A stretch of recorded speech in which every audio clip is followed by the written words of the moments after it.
মন জয় করে ফেলেছে এমন একটা কমেন্ট করেছে। ঠিক আছে, কমেন্টটা অল্প শুনে যাও।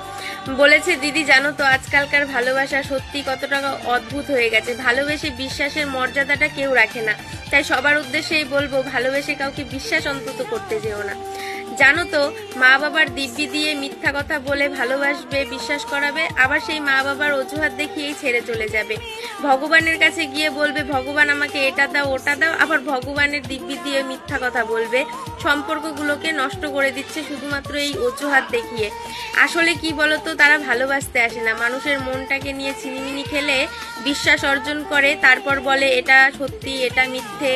এটা করে করে আমাদেরকে কনফিউজ করে দেয়, তারপরে আবার তারা নিজের ইচ্ছা মতোই ছেড়ে চলে যায়। সত্যি ভালোবাসে কাউকে বিশ্বাস করবে না, সবাইকে বলছি। আসলে কি বলতো, মানুষ তখনই ঠকে যায় যখন একটা মানুষকে নিজের থেকেও বেশি বিশ্বাস করে। তাই সবার উদ্দেশ্যেই বলবো, নিজেকে বিশ্বাস করো যে হ্যাঁ আমার বিশ্বাস আমি এটা করতে পারবো, আমার বিশ্বাস আমি ওটা করতে পারবো।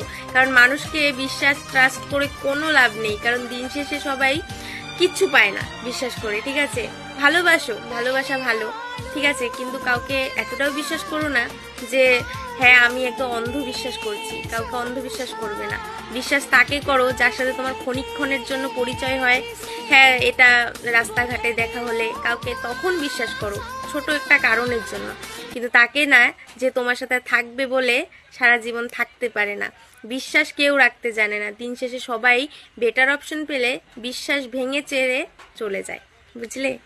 সমাজের চোখে আবর্জনা হয়ে যায় সেই ছেলেগুলোই, যেই ছেলেগুলো বেকারত্ব ভাবে থাকে, তাই না?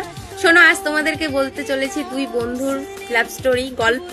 তো শুনে যাও অল্প একটু, ঠিক আছে? হয়তো ভাববে যে এটা তো আমার সাথেও ঘটেছে, কিংবা ঘটতেও পারে। দুই বন্ধু ছিল যারা একই থালাতে ভাত খেত, একই স্কুলে যেত, একই বেঞ্চে বসতো, একসাথে সবকিছু থাকতো। সবাই তাদেরকে বলতো ভাই বন্ধু হোক তো তোদের দুজনের মতো। একটা সময় হয় যখন একজন চাকরি পায়, একজন বেকারত্ব ভাবেই থেকে যায়। তারপর তার গার্লফ্রেন্ড হয়, যে ছেলেটা চাকরি করে সুন্দর। সে ভাবতে শুরু করে আমার কাছে তো টাকা আছে, চাকরি করি, বাড়ি আছে, গার্লফ্রেন্ড আছে, তাকে বউ করে নিয়েছি, একটা সুন্দরী বউ পেয়েছি, তাহলে এই বেকার ছেলেটার সাথে আমি কথা বলে কি করব। তারপর হঠাৎ করে রাস্তাঘাট দিয়ে যখন যায়, একটু আধটু কথা বলে, ইগনোর করে দেয়, কথা বলে না সেই বেকার ছেলেটার সাথে, যে নাকি তার একটা সময় জিগরি বন্ধু ছিল। তারপর হঠাৎ করে একদিন সে কাজে চলে যায়। ঠিক সেই সময় সে তার বউ যে বাড়িতে ছিল ব্যালকনি থেকে মানে পড়ে যায়, কিছু একটা হয়, তখন আর কাউকে পায় না। ওই বেকার ছেলেটাই গিয়ে কিন্তু সেই বন্ধুর বউটাকে হসপিটাল নিয়ে যায়। বন্ধুর কাছে সময় ছিল না 1 মিনিট।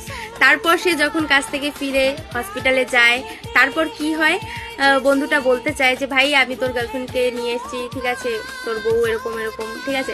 তখন সেই বন্ধুটা পাত্তাও দেয় না, ধাক্কা মারে। যখন তার বউয়ের কাছে গিয়ে এত কিছু শুনতে পারে, তখন তার বউকে ফেলে রেখে এসে তার বন্ধুর কাছে হাত জোর করছে, ক্ষমা চেয়ে এনেছে। কিন্তু বন্ধু তো ক্ষমা করে দিয়ে বুকে জড়িয়ে নিয়ে তার সাথে সবকিছু ঠিক হয়ে গেল। কিন্তু আসলে কি বলতো, আমরা এখনো মনে করি একটা বেকার ছেলে যখন রাস্তাঘাটে ঘোরাঘুরি করে তারা হয়তো অসভ্য হয়, ফালতু হয়, কিন্তু সব ছেলেরা এক হয় না। অনেক ছেলের মন অনেকটা ভালো থাকে, কিন্তু তাদের ভাগ্যের দোষে কিছু করতে পারে না। কি ঠিক তো? আর আজকে এপ্রিল ফুল, অনেকেই আমাকে এপ্রিল ফুল বানানোর চেষ্টা করছে। এখন তাদেরকে আমি কি করে বোঝাই?